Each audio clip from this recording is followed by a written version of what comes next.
I have a #1 album with Selena Gomez. It's called Rare is the name of the album. Very exciting.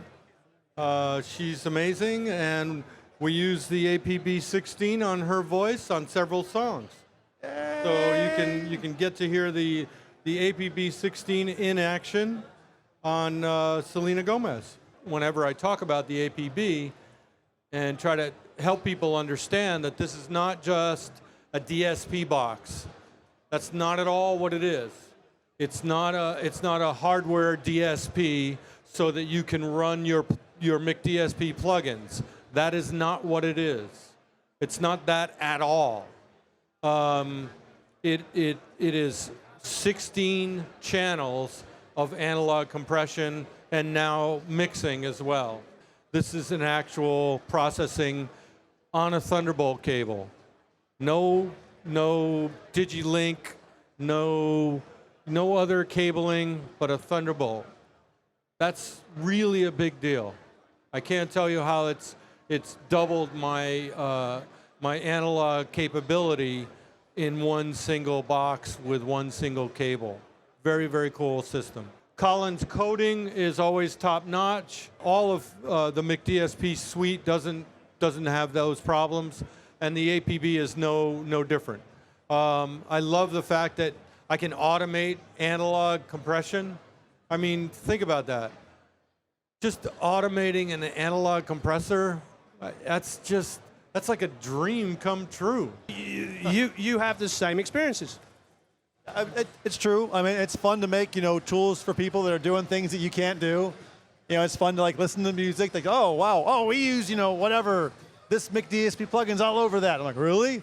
Wow, that's so cool. Anyway, but it's a lot of fun. So I appreciate people taking the time to get acquainted with our tools and use them in their work. It's great. Well, you do great stuff, and it's consistent quality. I don't think you've had any misses. You'll take time to make it right. Yeah, I know that. I know that about you. You will make it right.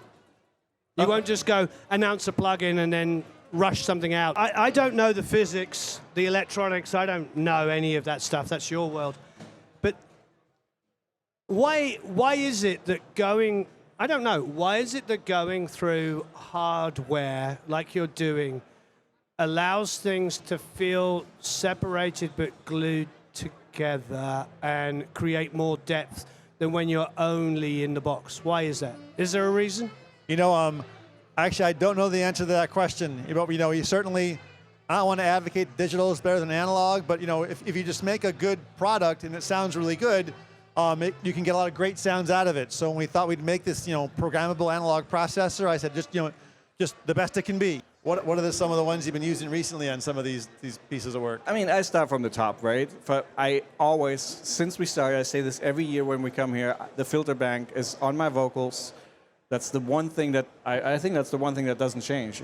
A bunch of other things change, the compression, etc. But the filter bank, especially the P606, that is my favorite. It used to be more the E404, is that right? Yeah.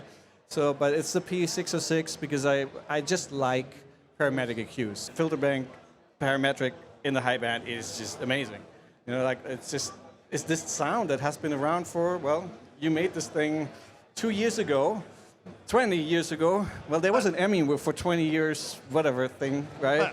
But it is just so beautiful. There's just this immediacy to it that I really like. I do use that same equalizer probably to get some mud out, but I also, see how I segue, but I also use the AE600 for that. Very good. Very good. So put me on payroll. Now, a lot of these things are really noisy. And I used the channel strip, gates, and I used a lot of the EQ. And I even used the EC300, a lot of the presets that we made together. Okay. And of course, Futzbox. Oh, of course. Except this was kind of like real Futzbox. It's like we took the SIM, but we actually had little toy stuff and all that kind of stuff.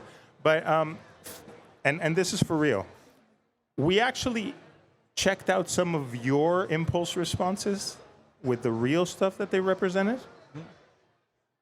pretty spot on, man. Oh, thanks. That was really cool. It was a lot of fun. Really, really, really cool. Not as fun as your project, but it was like a respectable second, I think. For you guys that don't know, who knows Futzbox here? Do you know that plugin he makes? It's a crazy lo-fi like mangling thing. If you show them the SIM, the impulse modeler, it has all kinds of like cell phones and radios and speakers and all kinds of toys and all that. But the one thing that you did, which was really interesting that we couldn't figure out, was how to tune it. In conjunction with Futzbox too, when you're trying to get a futz for a sound, you're usually taking off some of the low end, some of the high end. You're left with the mid range. If you have camera noise, if you have lighting noise, in that signal, it stands out even more. So you need a good notch filter before you actually do the futz to pull some of that out. So the futz is clean and you just don't hear buzzing whenever the dialogue happens. Lots of the standard, post-production problems you have to solve. That sometimes you get a chance to be creative and come up with something a little different. Yeah, it depends on the project and the schedule and stuff, but you try to pick your moments where you can make something interesting. It's like when you're doing a song, you want the choruses to lift, to pop. It's the same way with the film. You don't want it to feel static. You want it to move, and you want audiences to get up in their seat, and then you want them to relax at times. I've never had better sounding dialogue than with those plugins, and we've been faithful to them. I still use Futzbox. It's fantastic. It's quick. The presets are great, and they're, with our workflows, speed and quality is of the essence, and we have to be able to get results on a 1 hour show and deliver a 5.1 or an Atmos mix in a fraction of the time than we would get on a feature film, but they want feature film quality. We wanted it was a 60s retro song that we wanted to sound like Rain, and that bass part is very, very distinct in Rain. I put the retro compressor on, and all of a sudden, we were in the mixing room, and I said, let me try this. And I just set it to the default setting that it opened up at, and all of a sudden, the bass was popping.